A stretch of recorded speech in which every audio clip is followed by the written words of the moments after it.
welcome to If You Know Your History. I am Johnny Owen, and I'm here with Mark Webster. Say hello, Mark. I will say hello, Johnny. How are you, sir? I'm very good, mate. I'm very good. I'm looking forward to this one. I am as well. Bit of a family connection, and I never kind of got to the bottom of why my dad from Stepney Green was a fan of Arsenal. And I kind of worked on the principle that it was, well, okay, geographically, Big Cooker, where it all starts, in Woolwich. My suspicion, though, is it was just a terrible, terrible glory hunter because they were really good when he was growing up. And the reason me and my brother are West Ham fans is that he loved following his team Arsenal so much he didn't want to have a pair of kids ruining his experience. I did laugh at that when he told me. So you got to hear this one. Mark's mother took him to West Ham. Yes. The old man went, I don't want them two with me. Please. This is my few hours. Do you know how good this Arsenal team is?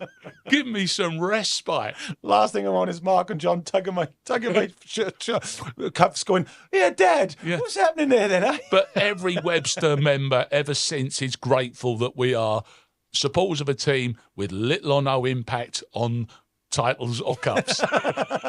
Who wants all that in their lives? It makes life confusing. But it is a great story, John, because of course they are one of the authentic early teams in the sense where we see the change in them, but we also see one of the real superpower teams emerge, don't we? Yeah, we do. I mean, I am fascinated by that as well, the way that London is sort of divided up into different teams. Me and Mark often talk about that. You know, we talk about my father, for instance, would go and watch Swansea and Cardiff if they were home. This is after the Second World War, very similar in London, where you would go and watch. Yeah, you had a favourite, of course, but people tended to sort of watch teams who were in the city. And I have lived a long time in London and places like Highgate and Belsize Park, Archway, that area, big Arsenal areas, and you've got like sort of all the kids wear Arsenal tops. You go down to Angel, there's all the Arsenal pubs there, and you walk up towards Holloway Road, isn't it? And these are Arsenal areas, and you do sort of have a real feel that it's still a club, a very much part of that community, isn't it? But it's a relatively new concept, and therefore, in the world of football. Because they originated, Mark. Exactly, because they would, all the way down south of the river, in Woolwich, which is, of course, on the Thames. And as we know, the name comes from the fact that they're connected to basically the artillery space, which is down there, the Royal Arsenal. Yeah. But that starts actually, John, goes back as far as the 17th century. They actually had things like gun storage in an old mansion house. The fellow who owned that ends up being Lord Mayor of London at some point. So you can go all the way back to the 17th century. House guns down there. It was a practice range for the artillery. There was a gun battery built there. Gun battery built in 1667 because of the raid on the Medway. And I'm doing this for the benefit of you, Johnny Owen, the Welshman sitting opposite me, is the kind of idea that it was the Vikings were the last lot in. No. The Dutch turned up in 1667, bowled up the Medway, took on Gillingham. Yeah. Oh, by the way, full match report from Samuel Pepys, because he was basically, that was his job at the time, he was down the Chapman dockyards in those days. They burned dozens of ships. They towed away the flagship, the HMS Royal Charles. I mean, insult is, but the main injury that's added to that insult is the fact that the stern is now on display in the Rijksmuseum in Amsterdam. The arse of the boat is there for all to see. If anything ever said, I think you'll find we won that one. It's the fact that you've got the actual back end of a boat stuck in your museum. So basically all of that kind of stuff goes on.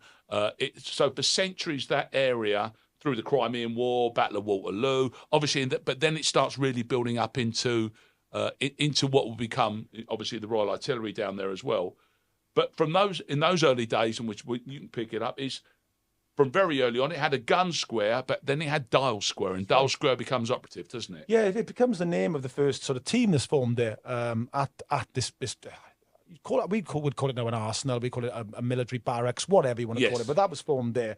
And there's some interesting characters. I mean, the North, Mark breaks his heart here as a Southern lad, they kind of steal a bit of a march. They're about sort of 10 years before. It's true. You know, but whereas in London, there's also this weird thing in London, which there's a big battle about going amateur and being professional. There's a lot of teams that are public schoolboy teams that don't believe it should remain an amateur sport, as rugby did. Yeah. So there's that battle going on, whereas more sort of working class boys are playing and going, look, you know, if you want me to play, you're going to have to pay me. So there's this battle going on, and Arsenal are quite at the forefront of this when they said that they joined the Southern League and all those kind of things. But the first team is in Dial Square. Well, there's some really interesting characters. The one everybody knows was David Danskin, who he brings their first football, and they form the team. But the fascinating characters for me are these three lads who are from Nottingham, who have come down from the artillery there. That's what it's a work move, not a football move. It's a work move, yeah. Fred Beardsley, Bill Parr, and Charlie Bates. And they went to play for Dial Square.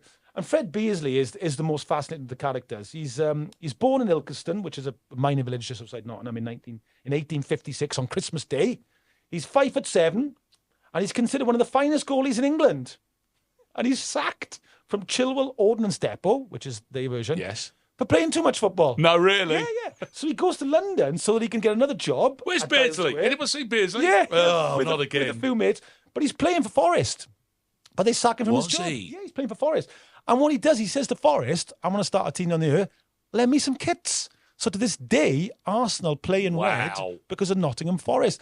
And there's a plaque in the boardroom at Forest, which I've seen many times, which was given on the anniversary of this, the kits going across the 100th anniversary, I think it was, from Arsenal to Nottingham Forest, thanking them for the first kits. Good Lord. Yes. So that's how the time comes. That's how the time. So he goes down there, and I love all this, like how football would have worked then, right? So he's allowed to play for Arsenal, but Forest go, can we borrow him back? So he's playing in FA Cup games for Forest while Dial Square, we'll talk through, Dial Square become Woolwich Arsenal and all those names. But he's going back and forth. He's at Forest, they give him I love this, a silver embroidered cigarette case. You wouldn't get this stuff, just an athlete, with a miniature painting of him making a save on it. Bless him, because he's such a brilliant goalkeeper. He becomes the vice chairman of Arsenal a bit, or Woolwich Arsenal a bit later on. And I just want to finish up on this guy Fred Beardsley because I think he's fascinating. In 1940, a few months after he died, right? So he basically he's with Arsenal. He's embedded into Arsenal Football Club. He doesn't leave though, Mark. No, he won't leave Arsenal when they leave because we'll talk about this, right? This Fred Beardsley character. He stays in South London and goes to Charlton instead, and he's got a tobacconist. Of course he has in South London. And he's there every day in his life until he's in his 80s. And in 1940, he retires. And 6 months later, the Germans flatten it. Flatten the shop. Yeah.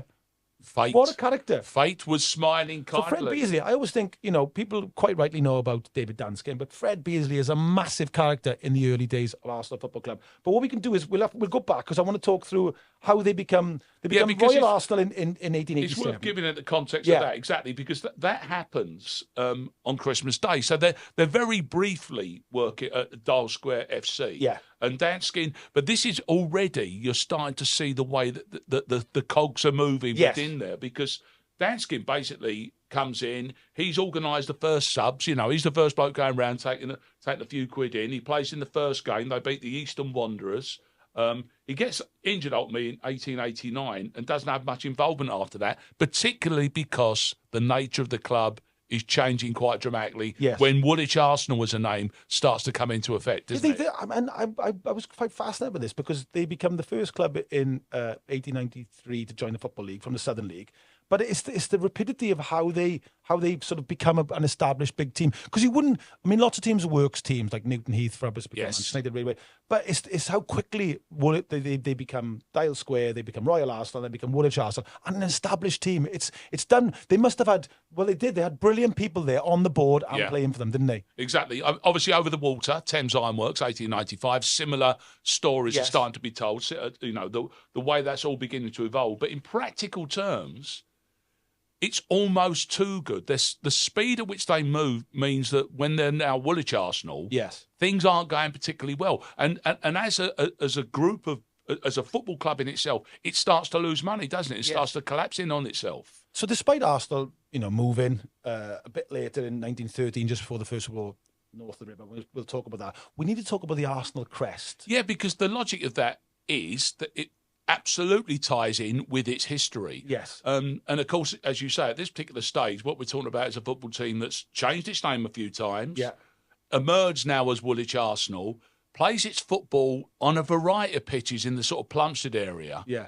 So it hasn't really got a home as such. But what we know, as we just kind of touched on, is that even though they've got this far in their career and they've done very well to start with, now they're ailing a bit. Yeah. But one of the constants that they do carry through, including half of their name, is this badge, isn't it? Yeah, I mean, the name and the badge are really, really important to Arsenal. It's one of the most famous badges probably in football, isn't it? Because it's got the gun on it. It's been moved a few times and all the rest of it. But one of the constant is that they've had cannons on their crests since 1888. And there's not many football clubs, I don't think, that have had the same crest. What tends to happen with football clubs, we've spoke about it many times, is if you reached an FA Cup final, because lots of them didn't have badges, you'd put the City badge on there. Yeah. So, you know, you say Cardiff City would make the FA Cup final, for argument's sake, they'd have the City badge on their chest, and that would be the badge you'd have the day. So there wasn't the thought that we have now. That sort of started really by the 60s, 70s, and then, of course, with modern football kits. And now we see, you know, all kinds of things where badges are forever tweaked and worked on. I don't doubt that there was someone once or twice, some crazy designers come and said, "Hey guys, just brainstorming here, but what do you think? You know, that gun, bit old? Should we get rid of?" Well, do you remember there was a massive thing? I'm sure some Arsenal fans will comment where they turned the gun the other way round, which is a weird concept. Yeah, I mean, what are you thinking? Of course, I mean, the one I like, you know, I have to say, I kind of admired is the one that always sticks in my head. Is basically just the gun on their 71 Cup final shirt, isn't it? It's not even a badge. It's just so pared down and looks so cool. I mean, Charlie George, yeah, that helps. obviously the crucifix, sort of the famous goal, the with the double, and he sort of collapses on the floor, Christ-like, wasn't it, the long hair. That kit. Right, in that moment, it's writ large, and you couldn't mess with it. By the way, off the top of my head, we can have it. Let's think about this and chuck this one out to our fellow producers in the room with us here. Is there another professional football club that's not named after a place? Arsenal's not a place. No, that's a good point, actually. It's not a place. I can't think of another one off the top of my head that isn't. Everywhere is somewhere. Yeah, not in England. And Arsenal's quasi somewhere, but it isn't really, is it? Yeah, especially after dropping. It's actually Highbury. Well, I mean, lots of people talk about this. They are the Arsenal to a lot of people. They did drop that, but other footballers would say they're the Arsenal. Correct. They were always seen as a kind of like Marble Halls, famously, wasn't it? You know, you'd go in there, always a blazer. There was something about playing for Arsenal. They were seen as sort of, they carried themselves a certain way. And it makes sense because it's, the definite article is required because that was what the function of the place was. Yes. It was the Arsenal. It's where you kept all of your military stuff by the river. So that and as you say, there's still gentlemen of a certain age who can't drop the. No, they can't. But the roots go back so far, and I love this. This is why, if you know your history, is so great when we can talk about this.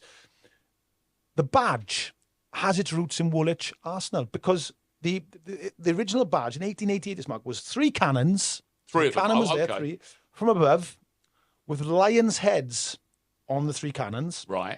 And they were pointing north. Right, which is interesting because they ended up going. I know it's not symbolic, is it? Or are you reading something in? Yeah. Okay. But it was very similar to the Metropolitan Borough of Woolwich, which is now called the Royal Borough of Greenwich. Right. So they had this thing which rooted them to an area of London, ironically. Yeah. And the way that area is, what they did, the badge was, it's got a cascabel on the back, right, which is the knob, the restraining knob on the back, right, which you would tie the rope to on ships, which would stop it sort of careering. I know the thing you mean, the nipple that sticks out. You got it. I don't know why. That's still in this badge this very day. And the bronze cascabel on the cannons captured at the Siege of Sebastopol are used for the VCs they give to soldiers. Yeah. I mean, which is beautiful in itself, I think, is that there actually is so from a functioning world, but they retain the name, they retain that integrity. At this stage, though, they're struggling, which is going to be the second half of the conversation, because obviously what we're going to do, because they are so storied, we'll stop at when it really starts, which is Herbert Chapman, isn't it? I'm just going to finish off with this original badge, which you love, Go on. right? So there was laurel leaves on the left of Arsenal's original crest, right, which represented the 15 men who founded the club. 15 oak leaves. Okay. And on the right, there are 15 because they met in the Royal Oak pub. No. Yes. So laurel leaves are on the reverse of a 6p coin, which also they contributed to found the club. So three cannons. And the saying was, our weapons clash in the king's quarrel. Oh, lovely. So they were all for the Queen, which is quite weird, actually, because Queen Victoria was on the time. Yeah, exactly. Oh, yeah. But, so there are wonderful roots there, although there is a bit of a consternation at the end of it. So basically, there was a book written by a guy called Arthur Kennedy, who was a vice chairman, and he was the man behind the article, and said it was 1888, but the municipal badge of Woolwich wasn't made till 1901. Well, that doesn't quite ring true, then, does it, Joe? Why let the legend get in the way of a good story? Makes perfect sense. Right, question. Go on. On which note, because we are now going to basically take Arsenal north of the river. Yeah. And things start to go well for them. Yeah. But at the expense of another well-known London club at one point. Which London club might that be? All to be revealed.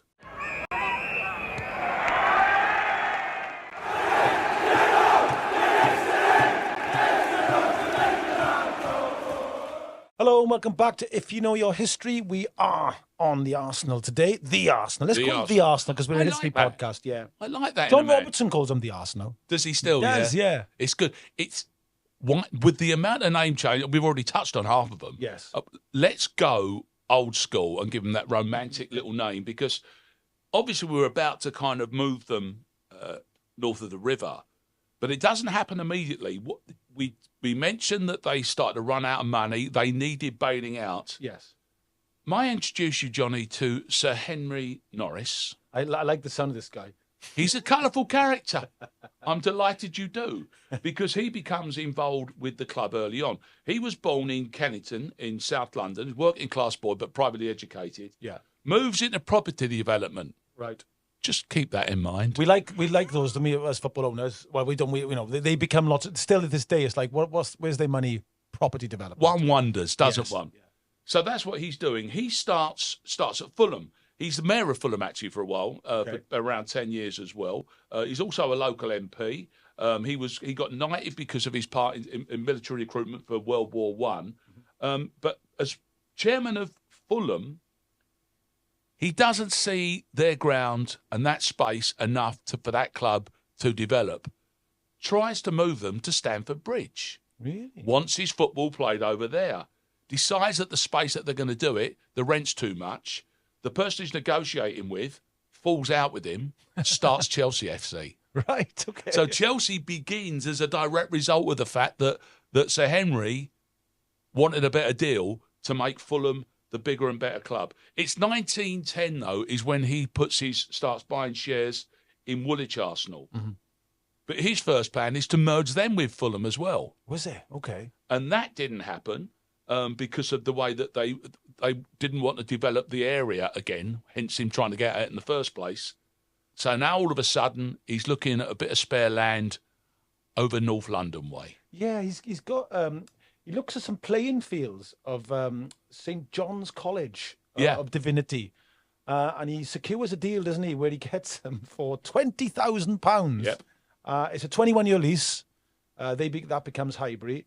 And because he pays so much for it, they now get known as the original Bank of England club. Yeah. There's been a few Bank of Englands. I mean, like Sunderland were called the Bank of England for a bit. But Arsenal kind of, I would say, over the course of a sort of century, again, the Arsenal are always seen as that sort of team, aren't they? Not least of which is that they were on their knees. Yeah. And now he's turning him into a money-making machine. Yeah. And this is arguably the first of the London sides to have that kind of impact. Yeah. I think that might be fair to say. Him moving there is extremely unpopular with the local team Tottenham Hotspur. Really? Also, Leighton Orient are not happy about it either. No. I mean, basically, of course, and I'm going to assume, although you don't hear much from it, that the good folks of Woolwich have lost their football team. They've lost their football team. But then well, this is our boy, wasn't it? The original lad, Fred Beardsley. He's he won't go north the river. No, exactly. He's gone, right. Well, he's bless him. He's kind of lost without them, and he ends up doing some stuff for Charlton. Wandering off. And they have, as you say, there was all this time during their kind of Southern League years when, again, Henry Norris's input is he's trying to make them a successful pro team now. Yeah. Things start to get ugly because there's still the amateurs still trying to dominate. Yes. But Norris is determined. In fact, he goes for the big bucks, 125k, and gets like Mr. Football Architect to do the honours over at Highbury, doesn't he? Archibald Leach. That's right. Who not Cary Grant. Yeah. So the Archibald Leach is fascinating. I mean, his build, his grounds are, like space age for the time. Let's be honest about it, and protected today. So there's obviously the famous one is at Aston Villa, where they've had to build around, and the Rangers, where it's very sort of like distinctive, sort of almost like a St. George's, sort of St. Andrew's flag, cross. Right. That goes across sort of the middle of the stand. And if you see them, and you can't touch them now, I think they're probably like grade 11 listed buildings or whatever would be the highest grade you can get. So he's kind of seen as a genius. And Arsenal, really, even when I was a kid growing up, the Marbled Halls was seen as one of the great stadiums in football, wasn't it? And the front, quite rightly, Art when Deco. they move, has remained, and it's it's as you say, it's not only just a monument to the Arsenal, the club that was there, for so many decades, but as you say, just as a piece of beautiful architecture, of course it had to stay. Yes, and it's still there. Yes, so obviously, flats. Again, flats now. The old Highbury is people live there. So it's kind of I've passed it many, many times. It's really the new ground's very close to it. Yes, but I remember the old Highbury. I've been there myself, and there is something about that stadium that is amazingly atmospheric. Even now when you go past, you go, "Oh God, there they are! Look, there's the white. You see it, the white side of the stand. There's the Art Deco, as I said. There's a very distinctive looking, and so many other grounds modelled it because what they did was they had the North Bank, right, which was the covered end behind the goals. You had two sides which were seats, and then like an open bank at the other end, which then became the away end, which was the sort of like the ultimate sort of standard for every ground that was designed thereafter. You're right, because it's there as a kind of monument of antiquity with that front bit there, which of course underlies the fact that it was brand spanking new and innovative when they put it up. Yeah, and crowds shot up. So the old average crowds were like 10,000-ish down the South River. Immediately 23,000. It worked. It worked. It worked, but they weren't First Division. They weren't in the top league at that stage. So they get moved in 1919. Right. They're elected into, I think it's simple to say, the simple part of it would say they're doing too well to not be playing the best teams. Yeah. And they find a way of getting elected. One way of looking at it is, and it's reported to say that Sir Henry stood up and made such a big speech that it was impossible to ignore what he said. It's also said he bribed 6 different chairmen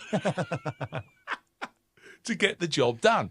Now, they're allegations. They're always out there. You won't see definitive proof one way or the other. You will see an article in the Daily Mail, if you care to find it, from 1927, in which apparently he tried to buy Charlie Buchan from Sunderland by bunging some people some money in 1925. So apparently that's slightly more concrete. Yeah. Take whichever version you like. Fundamentally, Sir Henry got the job done. And as asked at the end of part 1, one of the teams who actually finished above Arsenal that particular season but failed to go up was Tottenham Hotspur. Oh, where did these rivalries come from? There's always a reason. This is the fun part of this. I enjoy Tottenham fans, in particular. They own this argument, don't they? Yeah. Which is the team from south of the river. Yeah, we don't have North London derbies, etc., etc. Yeah, come on, own it. They do a very funny thing, Spurs fans, where Herbert Chapman, who we will do a podcast on, of course, because he's such an important character, but we will mention him because he becomes the great manager in English football, and Arsenal's manager during this time. But he managed to persuade, this is the power of Arsenal, he managed to persuade the London Underground Company, as it was at the time, to change the name of the local tube to the station. This is what this man's got some moves, isn't he? Well, I mean, this is marketing at the nth degree. Is fantastic. He's so clever. He's gone, look, change the name of your local tube stations from Gillespie Road, which is still there in the sort of the writing on the wall, isn't it? Exactly. It's kind of written into the tiling and stuff like that. Sorry.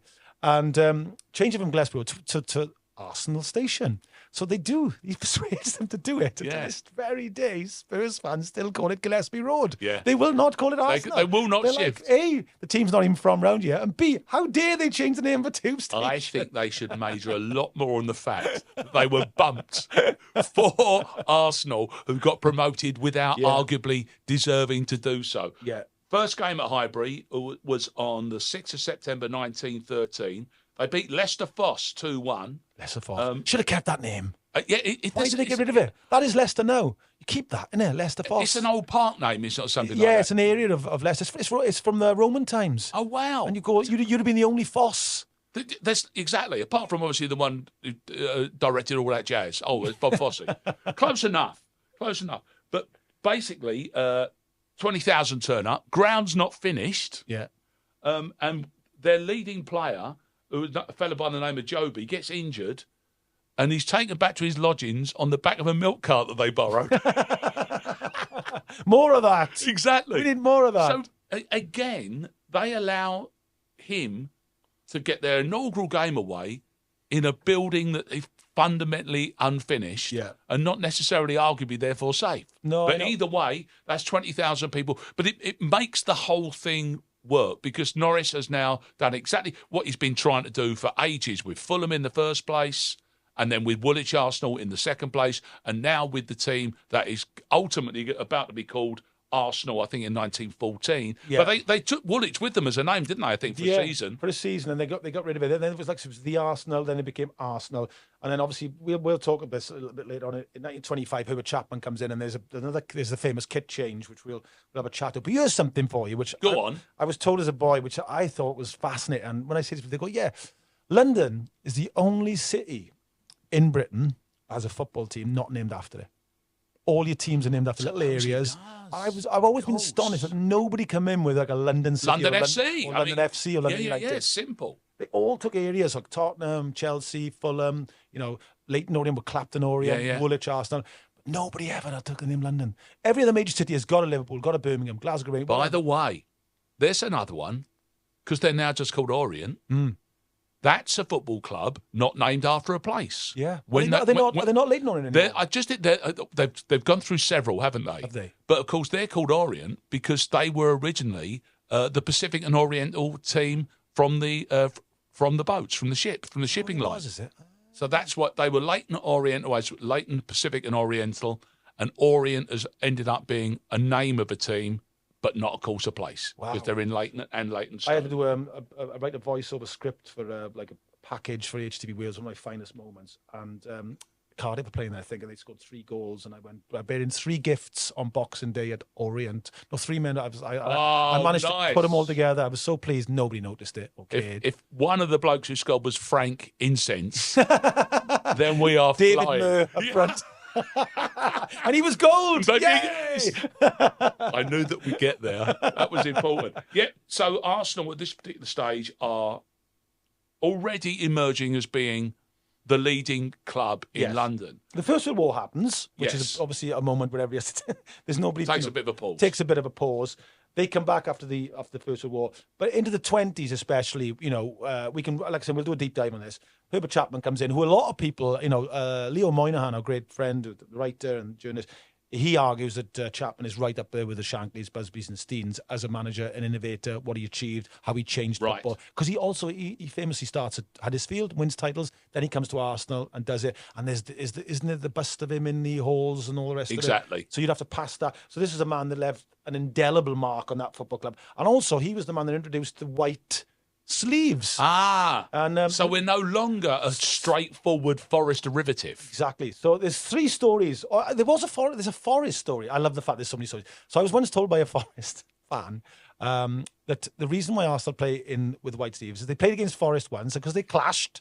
They put white hankies around their arms. Okay. So that's the Nottingham version. Okay. Okay. So I'm not sure about that, but that's the three versions for Herbert Chapman are that he played golf with a famous cartoonist at the time called Tom Webster, who always wore a red tank top with a white shirt. It's a good look. And he liked it.